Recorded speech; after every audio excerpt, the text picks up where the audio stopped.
Japan has something that quietly surprises researchers all over the world. A very large number of people living well past 100, staying mentally clear, physically mobile, and largely independent. Now compare that with what many people experience in Western countries after 50. More gyms, more supplements, more fitness programs than ever before.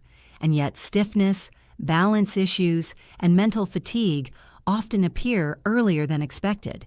So what's different? It turns out the answer isn't extreme exercise, it isn't strict diets, and it isn't genetics alone. When researchers closely observed older adults in Japan, including many in their 90s and beyond, they noticed something subtle, almost easy to miss. Daily movement so simple that for years they were dismissed as insignificant. But when balance tests, joint scans, and cognitive measurements were reviewed, the results told a very different story. These small movements weren't just maintaining health, they were preserving independence. If you're over 50 and have noticed your knees feeling less steady, your balance needing more attention, or your mind feeling a little slower than before, stay with me. What you're about to hear isn't a workout plan, it's a return to natural movement, the kind the body remembers. Let's begin with the first habit. Movement 6. Slow walking with awareness. In Japan, walking isn't always about speed or distance. For many older adults, it's about rhythm and attention. This style of walking is calm and deliberate. Slower than most people are used to, the steps are gentle, the breathing steady. Instead of rushing, the body moves at about half its usual pace. Each step rolls smoothly from heel to toe. This may sound simple, and it is, but the effect on balance and mental clarity can be noticeable. When walking slowly, the feet fully connect with the ground. Small stabilizing muscles wake up. The nervous system shifts into a calmer state. Many people describe feeling more grounded, both physically and mentally, after just a few weeks. If you try this, start small. 5 to 10 minutes is enough. A quiet path, a park, or even your backyard works well. This isn't exercise for performance, it's movement for coordination. Movement 5. Gentle morning flow. Across Japan, there's a tradition of starting the day with light, continuous movement, not stretching to the point of discomfort, not holding difficult positions, just smooth motions that take the joints through their natural range. Arms circle. The spine bends and straightens. The hips and knees move gently. This kind of movement helps the joints feel lubricated rather than stiff. It prepares the body for the day instead of shocking it awake. For older adults, this matters. Joints that move regularly tend to stay more comfortable. Muscles respond more easily. Balance improves without strain. This routine doesn't take long. Just a few minutes after waking can set the tone for the entire day. You don't need equipment. You don't need special clothing. Just space to move and steady breathing. Movement 4. Resting low to the ground. In many Japanese homes, sitting closer to the floor is still part of daily life. This naturally keeps the hips, knees, and ankles moving through a wider range. Over time, it supports strength and flexibility without formal exercise. In contrast, chairs do much of the work for us, and slowly the body forgets how to support itself. Resting in a low position, even briefly, encourages the joints to stay mobile. If this feels challenging, that's okay. Support yourself with a chair, a wall, or cushions. The goal isn't depth, it's familiarity. Spending even short moments closer to the ground helps the body remember natural positions it once used every day. In the next part, I'll share the final 3 movements, including one that takes less than 2 minutes and quietly supports balance, coordination, and mental sharpness. They're simple, they're gentle, and they fit into real life. Now let's move on to the final 3 habits, the ones many people overlook, yet quietly practice every day in Japan.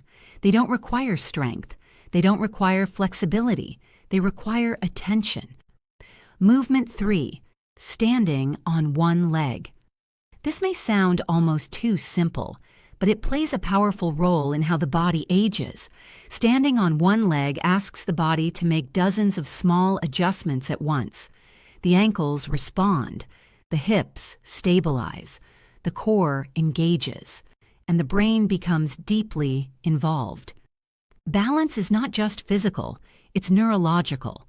In Japan, many older adults practice this while doing everyday tasks, waiting for water to boil, brushing their teeth, or standing at the sink. To begin, stand near a wall or counter. Lift one foot just slightly off the ground. Look at a fixed point in front of you. Breathe normally. Even 20 or 30 seconds is enough at first.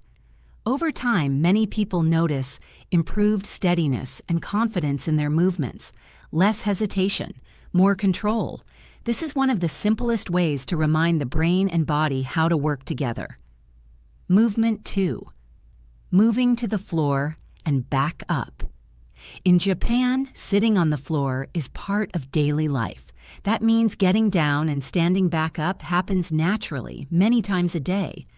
This transition may look ordinary, but it reveals a lot about strength, coordination, and independence. Moving from standing to the floor and back again gently challenges the legs, hips, and core. It also requires planning and balance, skills that quietly fade if they're not used. You don't need to do this perfectly. Start with support. Use a chair, a low stool, or your hands if needed. The goal is not speed, it's familiarity. Even a few careful repetitions each day can help maintain the ability to move confidently in real-life situations. And that ability matters more than most people realize. Movement 1. Gentle twisting with intention. The final habit is small but surprisingly effective. Using a towel, scarf, or even just your hands, gently create tension as you rotate the upper body from side to side. The hips stay facing forward. The movement comes from the torso. This slow twisting engages deep muscles around the spine and shoulders. It also encourages coordination between the left and right sides of the body. Many people describe this movement as waking them up from the inside. It doesn't strain the joints. It doesn't require effort. Just a minute or two in the morning, and again in the evening, can help the body feel more connected and ready to move. A gentle reminder about safety. If you're dealing with discomfort, balance concerns, or haven't moved much in a while, that's okay. These habits are not about pushing through pain. They're about listening. Use support when you need it. Move slowly and adjust as your body responds. If you have specific concerns, it's always wise to talk with a healthcare professional who knows your history. Progress comes from consistency, not intensity. Closing what you've just heard isn't a fitness routine. It's a way of moving through the day with awareness. In Japan, these habits aren't practiced to chase youth. They're practiced to stay capable, clear-headed, balanced, independent. You don't need special equipment. You don't need a gym. You can start with one movement, 1 minute, one small choice, and over time, those choices add up. Now, I'd love to hear from you. Which of these movements felt most approachable? And which one are you curious to try first? Share your thoughts in the comments. Your experience may encourage someone else to begin. Thank you for spending this time with me.